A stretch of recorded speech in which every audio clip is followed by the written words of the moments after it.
Political disagreements about the purpose and extent of taxation are now everywhere in American government, and these disagreements are unlikely to be resolved in either the near term or the medium term.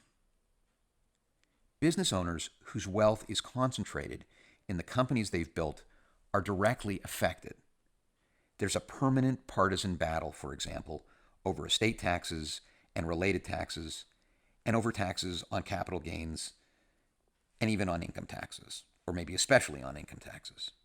And when one party, whether it's the Democrats or the Republicans, manages to get a change passed through the legislative process and signed into law, the opposing party almost immediately makes repeal of that change a new part of its platform.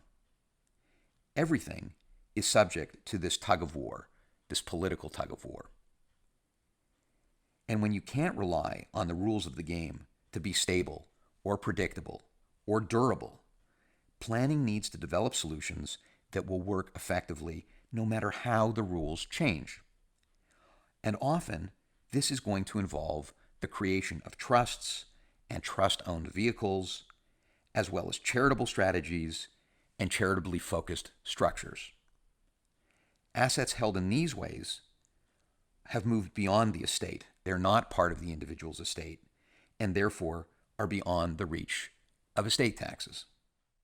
A key focus of Palmerston's planning process is to review opportunities for moving assets out of the estate when it makes sense to do so.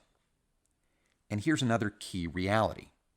In an era of such tax law unpredictability and instability, planning is rarely permanent. So for business owners especially, any plan that relies on rules remaining in place for a long period of time is asking for trouble. Increasingly, the challenge is to find permanent benefits in temporary situations. So planning will tend to be opportunistic, taking advantage of temporary short-term windows of opportunity to achieve long-term benefit.